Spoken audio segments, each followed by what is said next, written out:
Hello friends, welcome to my channel. আপোনালোকক সকলোকে মোৰ চেনেললৈ স্বাগতম জনাইছোঁ. This is my first video. আৰু এই ভিডিঅ'টোৰ জৰিয়তে মই আপোনালোকক গুৱাহাটীৰ পৰা ভেংকুভাৰ চহৰলৈ কৰা যাত্ৰাৰ কিছু আভাস দিবলৈ চেষ্টা কৰিম.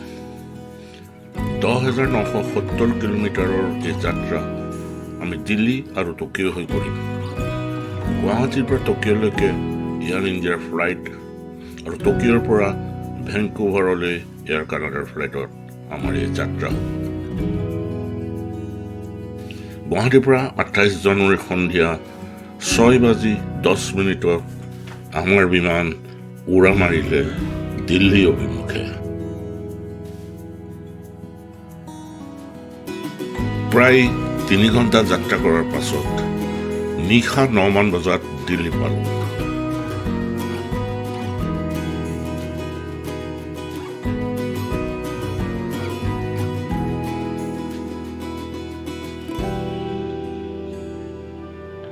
যাৱতীয় ইমিগ্ৰেশ্যন আদি কৰাৰ পাছত বৰ্ডিঙৰ বাবে অপেক্ষা কৰিলোঁ গেট নাম্বাৰ 32ৰ সন্মুখত.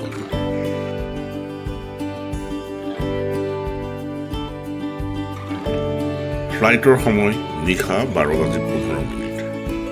সময়মতেই আমাৰ বিমান উৰা মাৰিলে জাপানৰ টকিঅ' চহৰৰ নেৰিটা এয়াৰপোৰ্ট অভিমুখে. 29 জানুৱাৰী ৰাতিপুৱা 10:30 বজাত আমি নেৰিটা এয়াৰপোৰ্টৰ টাৰ্মিনেল নম্বৰ 2ত লেণ্ড কৰিলোঁ. সন্ধ্যা 6 বজাত আমাৰ নেক্সট ফ্লাইট 1 নম্বৰ টাৰ্মিনেলৰ পৰা. গতিকে বাছ আৰু বেটেৰী কাৰত উঠি টাৰ্মিনেল 1লৈ যাত্ৰা কৰিলোঁ. বেটেৰী কাৰত আহি থাকোঁতে এয়াৰপৰ্টৰ কিছু দৃশ্য কেমেৰাত বন্দী কৰি ৰাখিলোঁ. 29 জানুৱাৰী দুপৰীয়া 2টা বজাত নেৰিটা এয়াৰপৰ্টত লাঞ্চ কৰিলোঁ. তাৰপিছত দীঘলীয়া অপেক্ষা. সন্ধ্যা 6টা বজাত আমাৰ ফ্লাইট.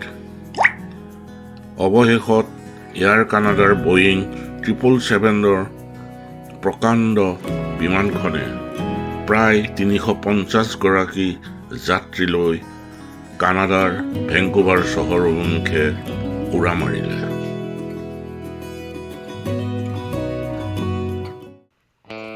অৱশেষত 29 ঘণ্টা জাৰ্ণি কৰাৰ পাছত স্থানীয় সময়মতে 29 জানুৱাৰী ৰাতিপুৱা 9:30 বজাত আমাৰ প্লেন ভেংকুভাৰ ইণ্টাৰনেশ্যনেল এয়াৰপৰ্টত লেণ্ড কৰিলে.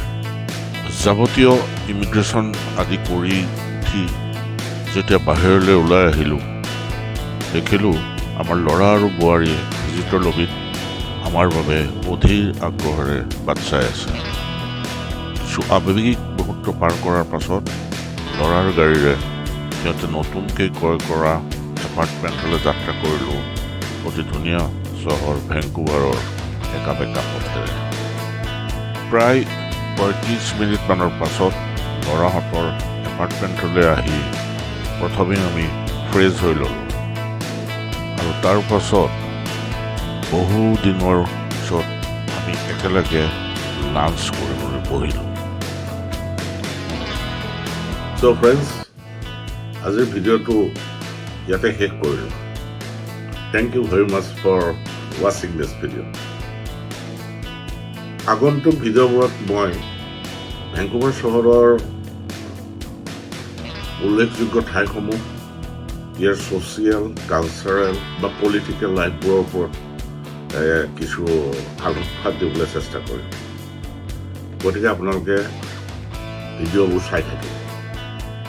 লগতে মোৰ চেনেলটো ছাবস্ক্ৰাইব আৰু লাইক কৰিবলৈ নাপাহৰিব. এই ভিডিঅ'টো যদি ভাল পাইছে আপোনালোকে, তেতিয়াহ'লে যিমান পাৰে সিমান শ্বেয়াৰ কৰক.